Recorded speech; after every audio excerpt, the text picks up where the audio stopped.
বংগোপসাগৰত অৱস্থিত আন্দামান ও নিকোবৰ দ্বীপপুঞ্জ।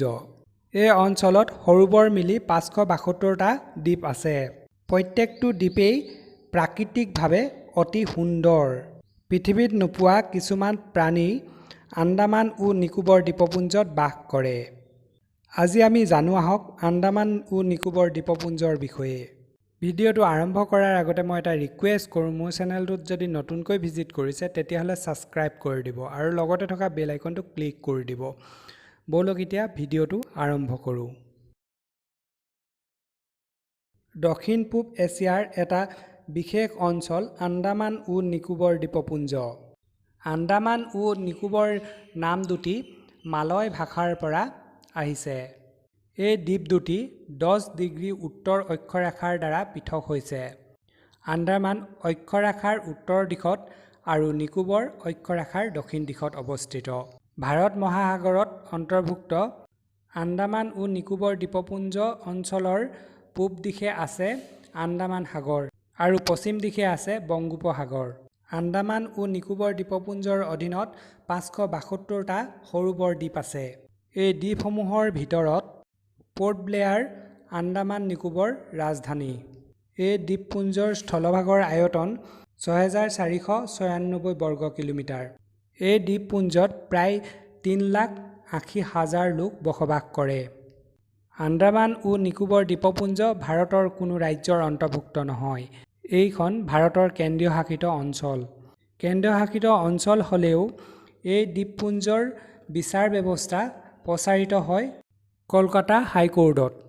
প্ৰাক ঐতিহাসিক যুগৰ পৰাই এই দ্বীপপুঞ্জত আদিবাসী জনগোষ্ঠীয়ে বসবাস কৰিছিল।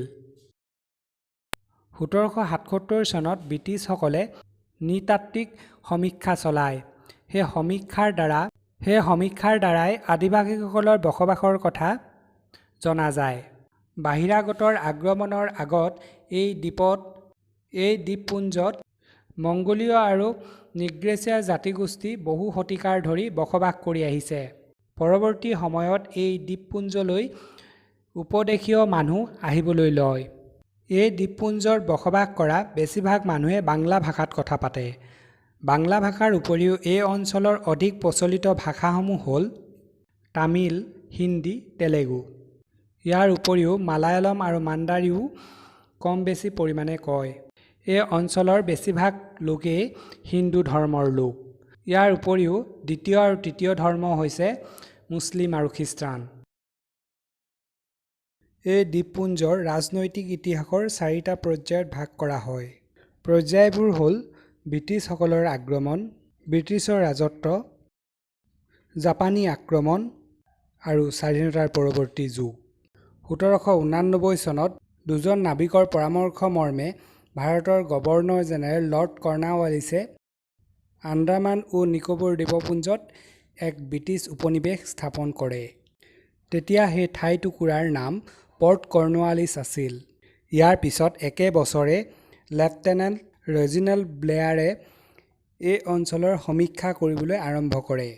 তেতিয়া তাৰ নাম অনুসৰি পৰ্ট কৰ্ণৱালিছৰ নাম পৰিৱৰ্তন কৰি ৰখা হয় পৰ্ট ব্লেয়াৰ।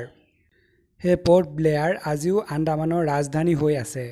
1857 চনত চিপাহী বিদ্ৰোহৰ সময়ত ব্ৰিটিছ চৰকাৰে ইয়াত এটা কাৰাগাৰ স্থাপন কৰিবলৈ পৰিকল্পনা কৰিলে আৰু 1858 চনত ভাইপাৰ দ্বীপত এটা কাৰাগাৰ স্থাপন কৰে।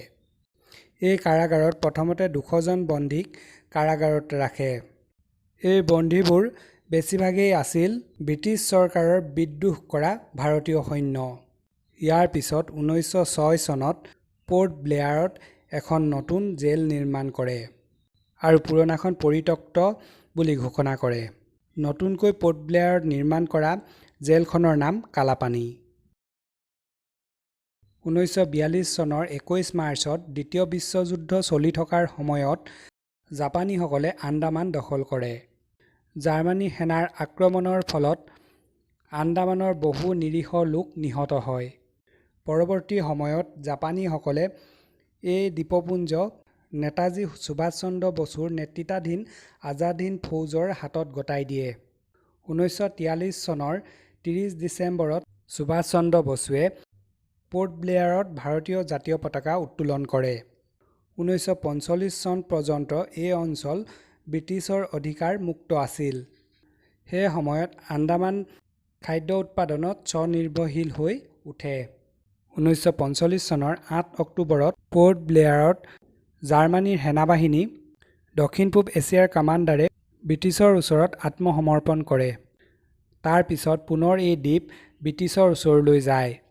1947 চনৰ 15 আগষ্টত ভাৰত স্বাধীন হোৱাত আন্দামান ও নিকোবৰ দ্বীপপুঞ্জ একেলগে স্বাধীন হয় আৰু ভাৰতৰ অন্তৰ্ভুক্ত হয়। বংগোপসাগৰত অৱস্থিত আন্দামান ও নিকোবৰ দ্বীপপুঞ্জ একমাত্ৰ উল্লেখযোগ্য চহৰ হ'ল পোৰ্ট ব্লেয়াৰ। ভাৰতৰ মূল ভূখণ্ডৰ পৰা নৌপথ আৰু বিমান পথেৰে যাবলৈ আন্দামানলৈ সুন্দৰ যাতায়াত ব্যৱস্থা আছে। কলকাতা, বিশাখাপট্টনম আৰু চেন্নাইৰ পৰা সমুদ্ৰৰ পথেৰে পোৰ্ট ব্লেয়াৰলৈ যাবলৈ সময় লাগে 2 দিনৰ পৰা 4 দিন আৰু বিমানত যাবলৈ 2 ঘণ্টা সময় লাগে। পোৰ্ট ব্লেয়াৰত কেইবাটাও মিউজিয়াম আছে। আন্দামান ও নিকোবৰ দ্বীপপুঞ্জ অতি মনোৰম প্ৰাকৃতিক পৰিৱেশে পৰিবেষ্টিত। এই সুন্দৰ ঠাইসমূহ চাবলৈ প্ৰত্যেক দিনাই অগণন পৰ্যটক এই দ্বীপপুঞ্জলৈ আহে। ভাৰত চৰকাৰেও সুন্দৰ প্ৰাকৃতিক পৰিৱেশ প্ৰচাৰৰ বাবে 20 টকীয়া নোটটোত আন্দামানৰ প্ৰাকৃতিক পৰিৱেশ চাফা কৰিছে। আন্দামান ও নিকোবৰ দ্বীপপুঞ্জৰ বিষয়ে ইমানেই। মোৰ যদি ভিডিঅ'টো ভাল লাগিলে লাইক কৰিব, কমেণ্ট কৰিব আৰু ছাবস্ক্ৰাইব কৰিবলৈ নাপাহৰিব। লগতে থকা বেল আইকনটো ক্লিক কৰি দিব। তেতিয়াহে মই দি থকা নতুন নতুন ভিডিঅ'ৰ আপডেট আপোনালোকে পাই থাকিব। ধন্যবাদ।